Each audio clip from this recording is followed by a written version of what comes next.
Tuesday of this week, the 3rd of March, I fished for whiting. I targeted whiting. I only caught 3 pompano. I was too tired to go on Wednesday, but Thursday I felt up to it. So 5 o'clock in the morning, I'm up catching these sand fleas for bait. I got a nice big bucket of sand fleas, and I keep them cool like this in a styrofoam box in my cooler. And just as long as you keep them cool, they'll live for 3 or 4 or 5 days. But anyway, yesterday I targeted pompano in the same area. Now I caught whiting as well, as you can see here. I got probably, some really nice whiting, but this was the fish I was after, and these are the fish I caught. I was talking to my friend Josh out from the beach out there, who's fished with me a couple of times. But these fish feed on these outside bars. Everybody says, oh, I gotta find a deep hole, or I gotta find a trough to fish in.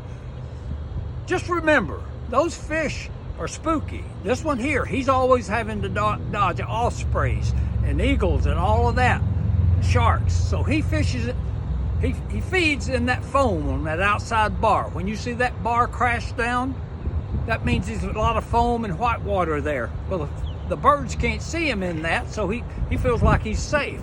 So I want my bait on that bar, not in that deep trough where he has to worry about the sharks and the ospreys and all diving down and getting it. And I've watched them try to pick up a 3-pound pompano out of the trough before. So get that, don't just randomly cast your line. Pick a spot out there that looks fishy. That's what I've learned to do through the years. Where that wave crashes down, makes a disturbance in the water, that's where the fish are going to be feeding, because they feel safe there. So you can call me about these questions and all. I've tried to explain it for years, but everybody I talk to, well, I can't find a hole to catch these fish out of. I don't fish in the deep holes. That's a wintertime thing when you're out for drum or whatever. Pompano, whiting, love that outside bar. High tide, they'll be feeding right where the wave crashes on the shoreline. They feel safe there. They're in there eating those sand fleas and those little periwinkles. So when you're on low water, fish the outside bar. When the tide's high, back up on the beach. Don't get down close to the water. I see these guys take their sand spikes, go all the way down to the edge. All you're doing is making those fish move further offshore from you, because they're sight feeders and they're always looking up at the danger. I'm going to do an article sometime on catching finger mullet. I see all these guys wade way out in the water to catch the finger mullet, and all they do is make them go 30, 40 yards out where they can't reach them. I stand way back on the shoreline with my net in hand ready, and when they come working down the shoreline, I go right straight out, throw my net on them, I'm done. You walk in the water, you make them go further out. So this is experience I'm talking about. Catching sand fleas, when you want to catch sand fleas, stand back and just watch the sand. Don't go out in the water. All you do is make them go deep. Stand back, and then you'll see them come up on the top of the sand as the wave comes over the top of them, and they bury back down. But when the next wave comes up over the top of them, I'm out there with this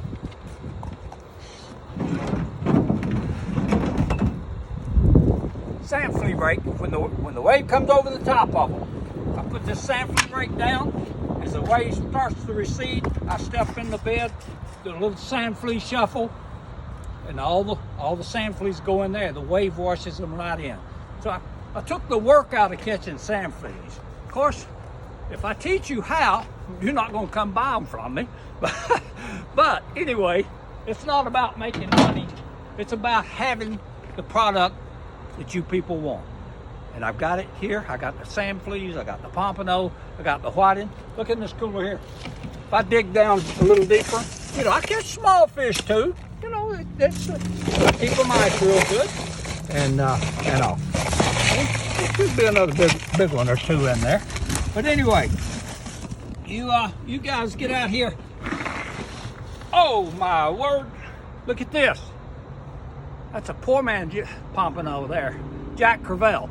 A lot of people don't know the difference between them. But you catch a lot of weird fish as well. But anyway, come by and see me. Atlantic Coast Seafood right here on Monument Road.